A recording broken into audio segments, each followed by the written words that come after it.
Opera. Tell Granny, opera. Opera. Opera. Go. Hey!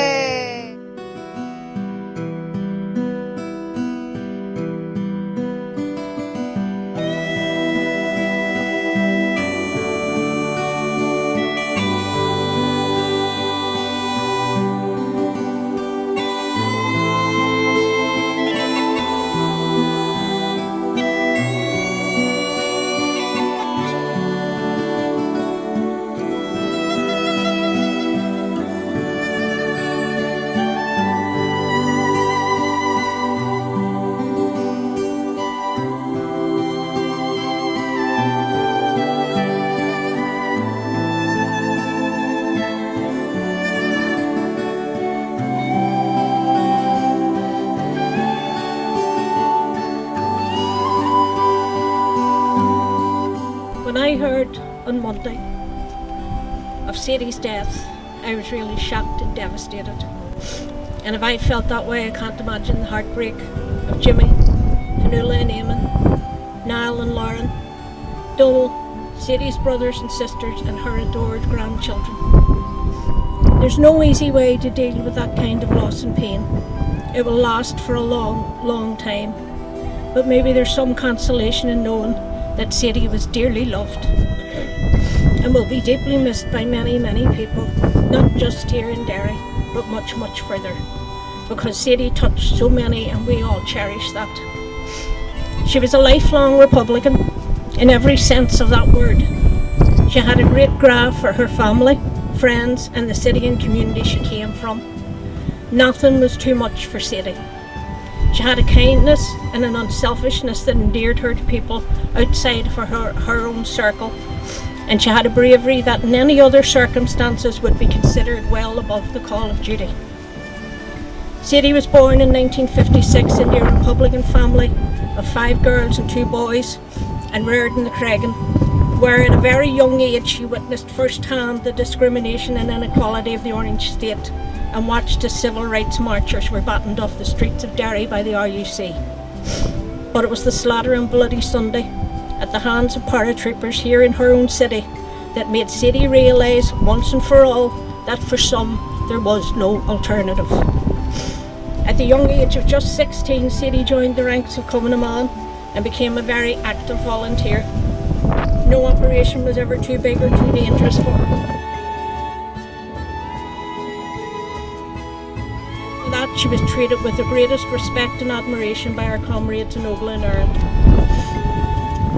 Sadie moved quietly around the city gathering information on the enemy and taking part in military operations, but it wasn't long until she came to the attention of the Crown forces, and as a result she and other comrades were harassed on a daily basis by the British Army and RUC. Sadie was arrested at the age of 16 and charged with possession. She was taken to Middletown, an open prison for the incarceration of young women. But Sadie was having none of it, and within a short time had escaped and returned to her beloved Derry, where she once again became active in the struggle. She was arrested again in 1973, and this time was taken straight to Armagh Jail, where she was sentenced and served her time with the other women political prisoners. And upon her release, Sadie again went straight back into the ranks of Ogle and Erin, taking part in many operations across this city until her imprisonment for the 3rd time on active service in 1977. This time though she wasn't brought to Armagh's status wing. The protest for political status, withdrawn by the British in 1976, was in full flight, and Sadie, with no hesitation, played her part. She endured the no work and no wash protests and witnessed the deaths of our comrades on hunger strike, remaining on the protest to the end. To Sadie, another phase of the Republican struggle, another battle to be fought and won. Sadie didn't give a second thought to the danger she faced in her long life of republicanism. She was never one to stand on the sidelines and expect someone else to do what she could do. That was not the Sadie that any of us know. Sadie did it all. And when she made her decision, that decision followed her throughout her life. Through street protests, beatings by the British Army and RUC, threats and intimidation, house raids, arrests, interrogations and imprisonment. Sadie faced it all and withstood it all and came out the other side with more bravery and dignity than any of her tormentors. Their actions are their shame. Our pride is Sadie's. Her commitment is an example to young Republican women and men, especially here in Derry. She inspired in her own quiet, strong way. She set an example. And part of that example was to never back down and to never deny or be ashamed of who you are or what you stand for. Sadie didn't do anything for fame or fortune. She lived a modest, quiet life, working hard, raising her family, and remaining solidly committed to what she believed in. And that was the mark of the woman. A wee tiny body with a heart the size of the universe. She should have been looking forward to retirement, to putting her feet up and taking time for herself and her lovely family. Looking forward to holidays and anniversaries, and it's so unfair that she never got the chance. Today is heartbreaking for all of us who loved her, but sometime in the future we'll be able to remember all the wee stories about Sadie, to hear that wee giggle without welling up, and to smile at the thought of a deeply loved friend, comrade, wife, mother and mammal.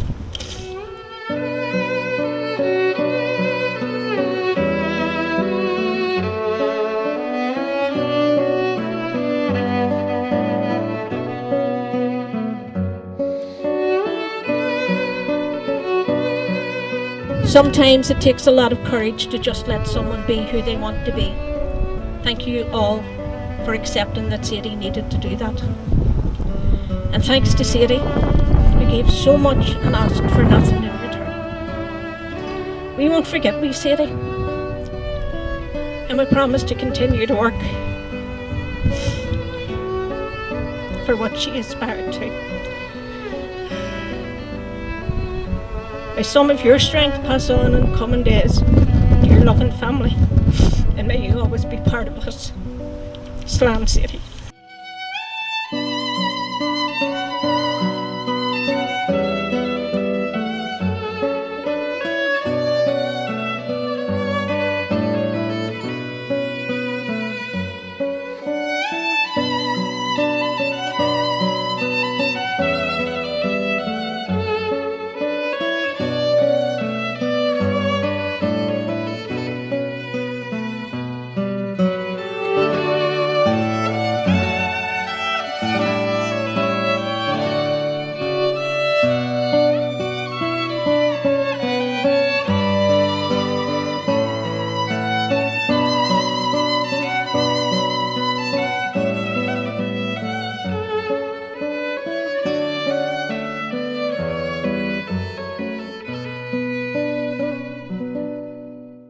I know a wee spot. 'Tis a place of great fame, and it lies to the north. Sure, I'll tell you its name. It's my own native birthplace, and it's on Irish soil. Sure, they called it lovely Derry on the banks of the Foyle. Now I courted a wee lass, her age was 19.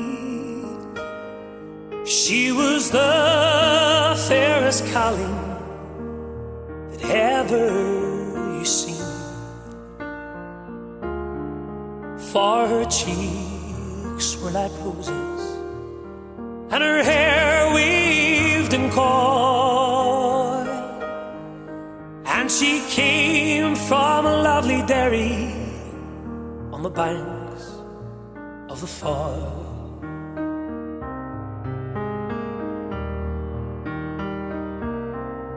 But now cruel misfortune drove me from my home. 'Twas my fate in deep sorrow to sail o'er the foam. And now from those dark strangers in grief I recall, while I pine for lovely Derry on the banks of the Foyle. Oh, I mind when I left her to cross o'er the sea,